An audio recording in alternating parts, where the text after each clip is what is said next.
HMPV virus क्या है? ये वायरस कहाँ तक फैल चुका है? कितने केस इंडिया में ऑलरेडी रिपोर्ट हो चुके हैं? क्या ये कोविड के जैसा ही है? इसके सिम्टम्स क्या होते हैं? इसकी वैक्सीन है या नहीं है? तो बच्चों, आज हम लोग इन्हीं सब बातों पर चर्चा करने वाले हैं और साथ ही साथ इसका इम्पैक्ट जो है वो अपकमिंग एग्जाम्स के अंदर, आपके एंट्रेंस एग्जामिनेशन के ऊपर क्या देखने को मिलने वाला है।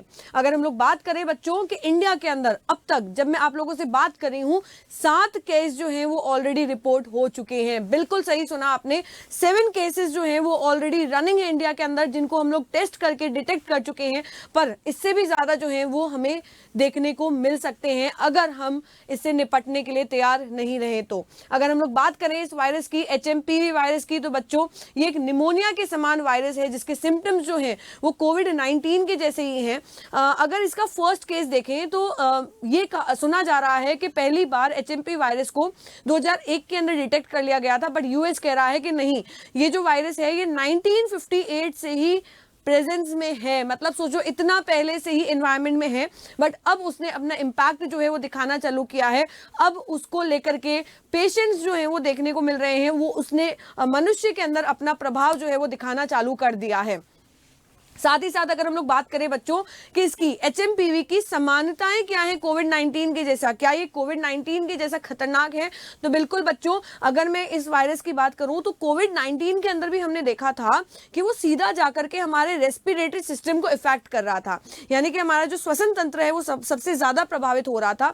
तो HMP वायरस जो है वो भी सीधा जाकर के हमारे रेस्पिरेटरी ट्रैक्ट के ऊपर इफेक्ट कर रहा है। अगर हम बात करें रेस्पिरेटरी ट्रैक्ट की, तो अपर रेस्पिरेटरी ट्रैक्ट जो है वो बहुत ही ज्यादा प्रभावित हो रहा है और लोअर रेस्पिरेटरी ट्रैक्ट जो है वो सीवियर केस के अंदर प्रभावित होने के चांसेस जो है वो बढ़ जाते हैं। अब अगर हम लोग बात करें सिम्टम्स की, तो जैसे कोविड-19 के अंदर देखने को मिल रहा था, वैसे ही सिम्टम्स जो है बच्चों वो HMP वायरस के अंदर भी देखने को मिल रहे हैं।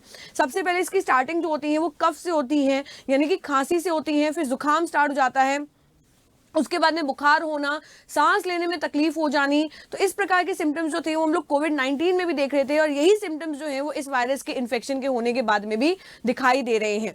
अगर हम बात करें कि क्या इसकी वैक्सीन अवेलेबल है या नहीं है, क्या टीका इसके लिए उपलब्ध है या नहीं है मार्केट में, तो बच्चों मैं आपको बता दूं कि कोविड-19 जो था वो इतना ज्यादा फैल चुका था तो हमें उसकी वैक्सीन बनानी पड़ी थी ताकि इसका स्प्रेड जो है, इसका फैलाव जो है वो रोका जा सके। पर अभी तक मार्केट के अंदर HMP वायरस के लिए कोई भी वैक्सीन अवेलेबल नहीं है और मैं यही दुआ करती हूं कि ये वायरस जो है वो इतना नहीं फैले कि हमें इसकी वैक्सीन जो है वो बनानी पड़े इमरजेंसी के अंदर।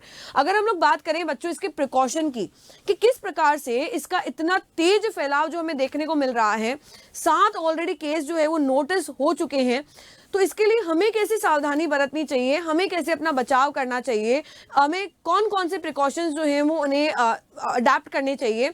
तो बच्चों, जैसे हम लोगों ने कोविड-19 के अंदर एक दूरी बनाए रखी थी, है ना, सबसे ज्यादा उसमें चल रहा था कि दूरी बनाए रखें, तो वैसे ही दूरी जो है वो आप लोगों को भी बनाए रखनी है ऐसे पर्सन से जिसको खांसी हो रखी है, जिसको जुकाम हो रखी है, तो एक दूरी मेंटेन करके रखनी है। साथ ही साथ अगर आप लोग मास्क लगा सकते हैं तो आप लोगों को मास्क भी लगा करके रखना है। और अगर आप लोगों को ऑलरेडी खांसी जुकाम हो रखा है, मतलब सिम्टम्स जो है वो इस HMP वायरस जैसे दिखाई दे रहे हैं, खांसी आ रही है, जुकाम हो रहा है, तो आपको अपने आंखों के मुंह के आगे हाथ रख करके या हैंकी को यूज में लेकर के आप लोगों को रखना है।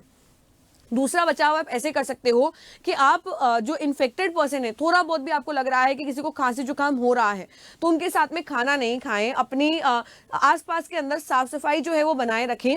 और बच्चों, सबसे महत्वपूर्ण बात कि जितनी आप अवेयरनेस फैला सकते हो, जितनी इस बीमारी को लेकर के जागरूकता फैला सकते हो अपने आसपास के लोगों में, अपने परिवार में, दोस्तों में, अपनी फैमिलीज में, उतना ही ज्यादा बेहतर आप लोगों के लिए रहने वाला है और हमारे आसपास की सोसाइटी के लिए रहने वाला है। तो बच्चों, लगातार साफ सफाई बनाए रखना है, साथ ही साथ आप लोगों को दूरी बनाए रखना है और अपने आप का बचाव जो है वो करके रखना है इस बीमारी से। अगर हम लोग बात करें बच्चों इंडिया के अंदर कि क्या सेंट्रल गवर्नमेंट मेजर्स जो है वो ले रही है, किस प्रकार से हमारी केंद्र सरकार जो है वो इस बीमारी से निपटने के लिए तैयार है, तो मैं आपको बता दूं बच्चों कि दिल्ली गवर्नमेंट ने ऑलरेडी एक एडवाइजरी जो है वो पब्लिश कर दी है, जिसमें उन्होंने स्पष्ट कर दिया है कि सरकार के साथ साथ में एम्स के टॉप डॉक्टर्स और भी बाकी सारे जो स्पेशलिस्ट डॉक्टर्स हैं, उन्होंने अपनी एक कमेटी बना ली है, एक टीम बना ली है, और उस कमेटी ने ये एडवाइस किया है कि ज़्यादा से ज़्यादा आप लोगों को इस बीमारी से लेकर के जागरूकता फैलानी है और साथ ही साथ अपने आप को बचा करके भी रखना है। और साथ ही साथ केंद्र सरकार ने ये भी क्लियर कर दिया है कि डरने की कोई ज़रूरत नहीं है। अभी तक सरकार की तरफ से सारी तैयारियां जो है वो कर रखी हैं। साथ ही साथ लेबोरेटरीज की संख्या जो है वो भी बढ़ा दी गई है ताकि ज़्यादा से ज़्यादा मात्रा में टेस्ट जो है वो कराए जा सके। अंत में मैं आप लोगों को यही बताना चाहती हूं कि बच्चों, अगर आपकी एंट्रेंस एग्जामिनेशन की बात की जाए, चाहे नर्सिंग एंट्रेंस एग्जामिनेशन हो या कोई दूसरा एंट्रेंस एग्जामिनेशन हो, तो अभी तक आपकी एंट्रेंस एग्जामिनेशन की डेट नहीं आई है। जैसे ही आप लोग तैयारी कर रहे हैं वैसे ही करते रहें। मैं भगवान से यही दुआ करती हूँ कि किसी भी प्रकार से आपका आने वाला एग्जाम जो है उसके ऊपर कोई भी प्रभाव देखने को नहीं मिले। वो एग्जाम जो है वो यथास्थिति में ही हो, उसी डेट को हो जिस दिन होना है। तो किसी भी प्रकार से पोस्टपोन नहीं होना चाहिए और ना ऐसी सिचुएशन जो है वो क्रिएट होनी चाहिए कि लॉकडाउन लग जाए, हमारे एग्जामिनेशन जो है वो कैंसिल हो जाए या पोस्टपोन हो जाए। तो लगातार बच्चों अपने आप को सेफ रखिए और जागरूकता जो है बच्चों वो फैलाते रहें। हम हमारी सुरक्षा के साथ में ही रह सकते हैं। Thank you.